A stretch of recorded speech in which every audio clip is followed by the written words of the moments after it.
ശ്രീ പ്രകാശം മാസ്റ്റർ, ഇതുവരെ ഉണ്ടായ ഏകോപനത്തിൻ്റെ കാര്യത്തിലുണ്ടായ വീഴ്ചകളൊക്കെ സ്വാഭാവികമാണ്. മണിക്കൂറുകൾ മാത്രമേ ആയിട്ടുള്ളൂ. വിമർശനത്തിന് പാത്രീഭൂതമായ ഒരു ഘട്ടവും ഇപ്പോൾ എത്തിയിട്ടില്ല.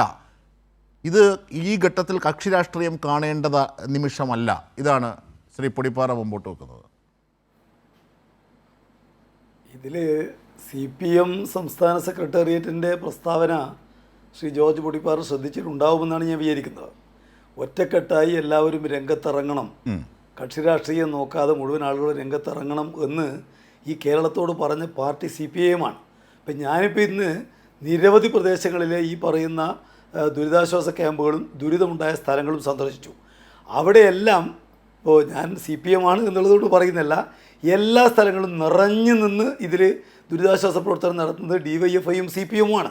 നിർഭാഗ്യവശാൽ എൻ്റെ ജില്ലയായതുകൊണ്ടാവാം ഒരൊറ്റ കോൺഗ്രസ്സുകാരനെയും ആ നിലക്ക് ഞാനിവിടെയും കണ്ടിട്ടില്ല. ഞങ്ങൾ അതിനുവേണ്ടി ശ്രമിക്കുകയാണ് പൂർണ്ണമായിട്ട്. എന്നാൽ ജോർജ് പൊടിപ്പാറയെ പോലുള്ള ആളുകൾ അവരുടെ ഒരു വിശ്വാസ്യതയെ കളങ്കപ്പെടുത്തരുത്.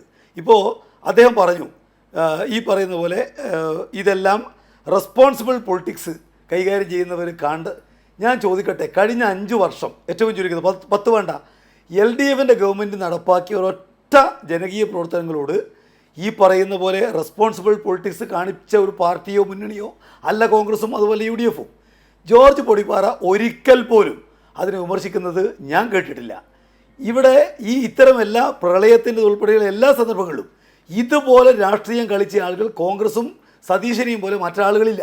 അന്നും അവരെ വിമർശിക്കാൻ തൻ്റെ ഈ വിവേചനപരമായിട്ടുള്ള ഒരു നിലപാട് ജോർജ് പൊടിപ്പാറ എടുത്തതായിട്ട് ഞങ്ങൾക്കാർക്കും അറിയില്ല. അദ്ദേഹം അപ്പോഴും ഈ പറയുന്ന UDFിൻ്റെ തികച്ചും രാഷ്ട്രീയം കളിക്കുന്ന നിലപാടുകളെ പിന്തുണക്കുന്ന ഒരു നിലപാട് മാത്രമേ അദ്ദേഹം സ്വീകരിച്ചിട്ടുള്ളൂ.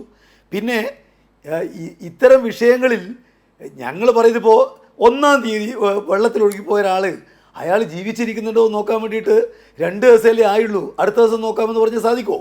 ഞാൻ പറഞ്ഞത് ചെറുപുഴയിൽ ഒരാളെ കാണാതായിട്ട് 24 മണിക്കൂർ കഴിഞ്ഞു ഇന്ന് വൈകുന്നേരത്തേക്ക്. അവിടെ ഈ തെരച്ചിലിന് ഒരു സംവിധാനമില്ല. മുതലപ്പൊഴിയിൽ ഒരാൾ പോയിട്ട് 14 മണിക്കൂർ കഴിഞ്ഞു. അവരെ വെള്ളത്തിലെവിടെയെങ്കിലും ഉണ്ടോ എന്ന് നോക്കാൻ ഒരു സംവിധാനവും ഇല്ല. അവിടെ എവിടെയും ഈ പറയുന്ന പോലെ ദുരന്ത നിവാരണ സംവിധാനത്തിൻ്റെ എന്തെങ്കിലും ഒരു ഏർപ്പാട് ഇവിടെ എത്തിയിട്ടില്ല. അവിടെ രാത്രി കാലത്ത് വിളക്ക് കത്തിക്കാൻ സംവിധാനം ഏർപ്പെടുത്തിയിട്ടില്ല. അവിടെ ആളുകൾക്ക് രോഗം വന്നാൽ ചികിത്സിക്കാൻ മരുന്നിൻ്റെ സംവിധാനമില്ല, ഡോക്ടർ എത്തിയിട്ടില്ല. അവരുടെ ഈ പറയുന്ന നഷ്ടം പിന്നെ തിട്ടപ്പെടുത്താൻ തഹസിൽദാറോ അതോ വില്ലേജ് ഓഫീസറോ അല്ലെങ്കിൽ ഈ പറയുന്ന ഉദ്യോഗസ്ഥന്മാരോ എത്തിയിട്ടില്ല. അതെപ്പോഴെങ്കിലും എത്തിയാൽ പോരല്ലോ. അത് ഈ കേരളത്തിൽ എല്ലാ കാലത്തും കഴിഞ്ഞ ഗവൺമെൻറ് കാലത്ത് പ്രത്യേകിച്ചും കൃത്യമായ നിർദ്ദേശത്തോടെ ഉദ്യോഗസ്ഥന്മാർ ആ സമയത്ത് എത്തി അവിടെ പ്രവർത്തനം തുടങ്ങിയിട്ടുണ്ട്. പക്ഷേ ഒന്നും ആരംഭിച്ചിട്ടില്ല. ഈ ദുരന്തം ആരംഭിച്ചിട്ട് 2 ദിവസമാവുകയാണ്. അപ്പോൾ ദുരന്തത്തിൻ്റെ മേലെയുള്ള പ്രവർത്തനത്തിന് ഒരാഴ്ച കഴിഞ്ഞ് 1 മാസം കഴിയട്ടെ എന്നിട്ട് വിലയിരുത്താം എന്ന് പറഞ്ഞാൽ ശരിയാവില്ല. വെള്ളത്തിൽ മുങ്ങുന്നവന് അപ്പോൾ രക്ഷിക്കാൻ കരങ്ങൾ വേണം. ആ കരമില്ലെന്നാണ് ഞാൻ പറയുന്നത്. അങ്ങനെ ഒരു കരുതലിന്റെ കരങ്ങളില്ല എന്ന് മാത്രമല്ല, തെരച്ചിലിന് ഞാൻ രക്ഷാപ്രവർത്തനത്തിന്റെ തെരച്ചിലിന് എന്തെങ്കിലും സംവിധാനം ഇവിടെ എവിടെയെങ്കിലും ഉണ്ടാക്കിയിട്ടെന്ന് പറയട്ടെ. തീർച്ചയായും സാമാന്യ മനുഷ്യനെ സംബന്ധിച്ച് ഈ മുന്നറിയിപ്പ് മുതൽ ഇപ്പോഴുള്ള രക്ഷാപ്രവർത്തനത്തിന്റെ ഘട്ടത്തിൽ വരെ ഉള്ള വീഴ്ചകളെ കൂട്ടി വായിക്കണം.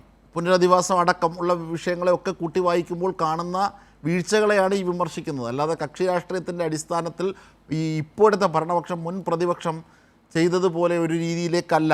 ഇവിടെ നാം വീഴ്ചകൾ തൊട്ടറിയുകയാണ്. ആ വീഴ്ചകൾ പരിഹരിക്കാമായിരുന്നു എന്നുള്ളതാണ് ഇവിടെ നിരീക്ഷിക്കപ്പെടുന്നത്.